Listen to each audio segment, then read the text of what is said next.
Hello everyone, कैसे हैं आप लोग। आई होप सो आप सब ठीक होंगे। और आज भी मेरी सुबह कुछ ज़्यादा ही जल्दी हो गई थी। 4:30 बजे सॉरी मैं उठ गई थी।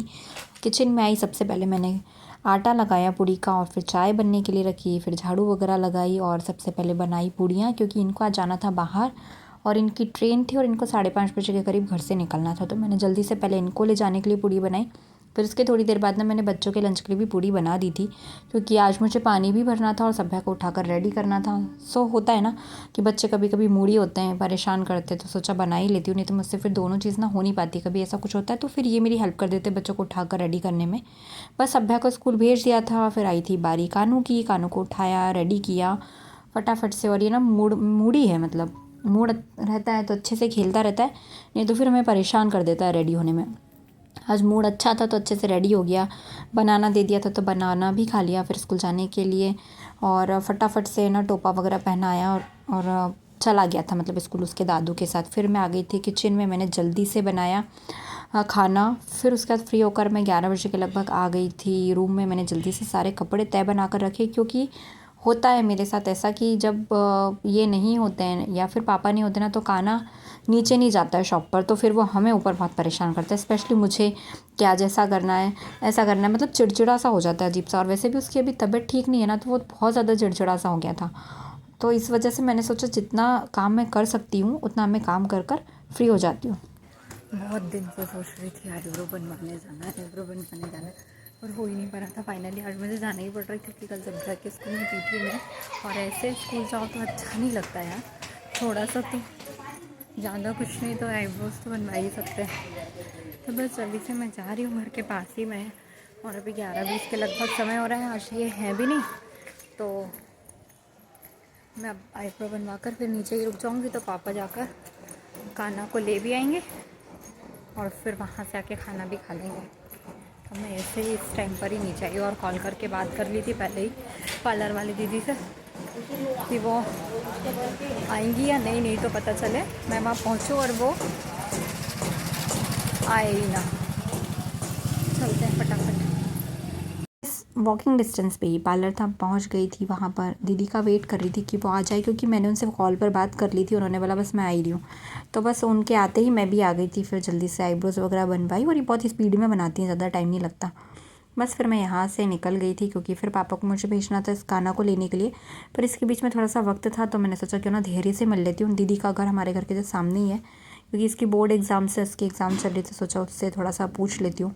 फिर शॉप पर आई, थोड़ी देर बैठी, फिर पापा गए कान्हा को लेने। तो आज कान्हा के स्कूल में कुछ प्रोग्राम था, तो इस वजह से इतना लेट हो गया। फिर उसको भी एक सर्टिफिकेट मिला था और कोई कस्टमर वगैरह भी आ गए थे, तो पापा उनसे बात करने लगे। फिर पापा को भेज दिया था मैंने खाना खाने के लिए। फिर तब तक मैं नीचे ही थी। आज बहुत लेट हो गया था मुझे भी खाना खाने में। पापा ही करीब 1 बजे के लगभग ऊपर गए थे खाना खाने। तो बस जल्दी से दाल राइस वगैरह लेकर मैंने भी खाना फिनिश किया, क्योंकि मुझे भी ज़ोरों से भूख लगने लगी थी। मैं सुबह इतनी जल्दी उठ गई थी और उसके बाद फिर सोई नहीं थी, और रात को भी हम लोग जल्दी खाना खा लेते हैं तो फिर भूख लगने लगती है। बस किचन क्लीन किया, और जो कपड़े मैंने सुबह वॉश किए थे ना, वो सब सूख गए थे। इतनी गर्मी होने लगी है ना कि कपड़े इतनी जल्दी ड्राई हो जाते हैं, तो बस सोचा कि निकाल ही लेते हैं। जो थोड़े बहुत ठंडे थे उसको छोड़ दिया था। और उसके बाद ना कान्हा बिल्कुल सोने के लिए रेडी नहीं था, और वो आज नीचे सोया था मम्मी के पास। फिर मम्मी पापा की चाय बना रहे थे, तो मैंने सोचा मैं भी पी लेती हूँ।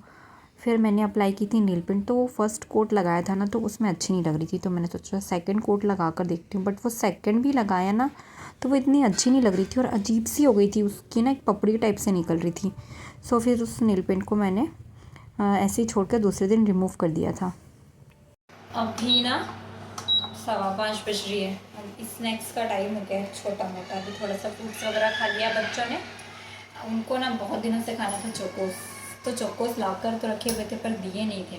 मैं सोचा आज दे ही देती हूँ खाने के लिए। लेकर आए थे ना चोकोस, तो इन्होंने देखे नहीं थे। बस मैंने चोकोस निकाले, फटाफट से दोनों को खाने के लिए दिए। सभ्या वैसे भी स्कूल से आकर आजकल खाना नहीं खाती, फ्रूट्स ले लेती है उसका जब भी जो भी थोड़ा बहुत लेने का मन होता है।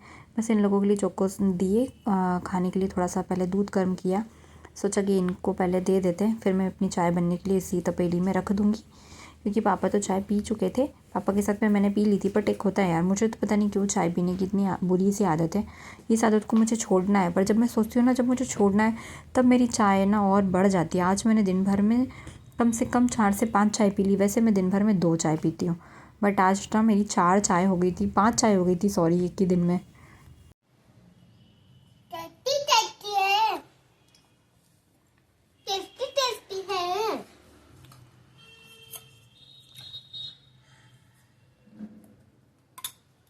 कान्हा जब नीचे नहीं जाता है ना तब वो बहुत ज़्यादा चिड़चिड़ा हो जाता है, क्योंकि वो शाम को डेली मंदिर जाता है तो उसको चाहिए होता है कि कहीं जाएं। इसलिए मैं उसको थोड़ी देर छत पर लेकर आ गई थी। दोनों बच्चे थोड़ी देर यहाँ खेले, फिर हम लोग नीचे आए, दोनों को पढ़ाया मैंने थोड़ी देर।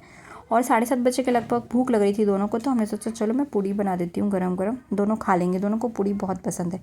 हम लोग जैसे एंटर हुए ना, कान्हा को मधुमक्खी ने काट लिया।